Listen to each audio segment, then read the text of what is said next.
Di Sleman, sebuah kasus penjamretan yang dramatis berakhir dengan konsekuensi yang sama sekali nggak terduga. Sebuah pagi di Sleman yang tadinya biasa aja, tapi ternyata berakhir jadi sebuah tragedi yang memunculkan banyak banget pertanyaan soal hukum. Pukul 5:30 pagi, Arsita dijamret. Cuma semenit kemudian, suaminya, Hogi, nggak sengaja lihat kejadian itu. Dan keputusan spontan yang dia ambil di menit berikutnya, itulah yang mengubah segalanya. Awalnya, niat Hogi itu simpel banget kan? Cuma mau ngejar pelaku, hentikan mereka, dan ambil lagi tas istrinya. Tapi, di jalanan yang masih sepi pas subuh, aksi ini berubah jadi pengejaran yang sangat berbahaya. Mobil Hogi berhasil nyerempet motor pelaku. Ini usaha pertamanya buat menghentikan mereka. Tapi ternyata belum selesai sampai di situ. Ternyata para penjamret ini nggak nyerah gitu aja. Mereka berhasil lolos dari serempetan pertama dan terus tancap gas. Pengejaran pun makin menjadi-jadi. Setelah usaha pertama gagal, mobil Hogi akhirnya menabrak motor pelaku dari belakang. Benturan kedua inilah yang punya akibat fatal. Kedua terduga penjamret itu terlempar, menghantam tembok, dan meninggal dunia di tempat. Hogi Minaya, yang tadinya pahlawan karena membela istrinya, sekarang malah harus berhadapan dengan hukum. Kunci buat memahami kenapa polisi bertindak ada pada istilah ini, laporan model A. Polisi itu wajib memproses sebuah peristiwa kalau mereka menemukan ada indikasi pidana, bahkan tanpa ada yang lapor.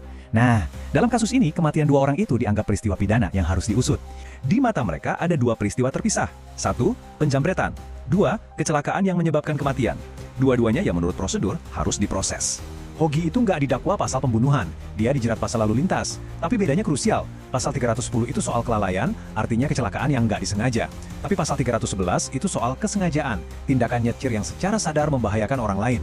Dan ancamannya nggak main-main. Hogi Minaya menghadapi potensi hukuman penjara maksimal 6 tahun. Justru Arsita yang jadi korban penjamretan yang menyampaikan permintaan maaf ke keluarga pelaku. Gak heran, kasus ini langsung jadi sorotan nasional. Sampai-sampai Kapolri mendorong solusi keadilan restoratif. DPR juga ikut bersuara, khawatir kasus ini bikin warga jadi takut buat membela diri. Muncullah sebuah solusi alternatif. Sebuah jalan yang fokusnya bukan pada hukuman, tapi justru pada pemulihan.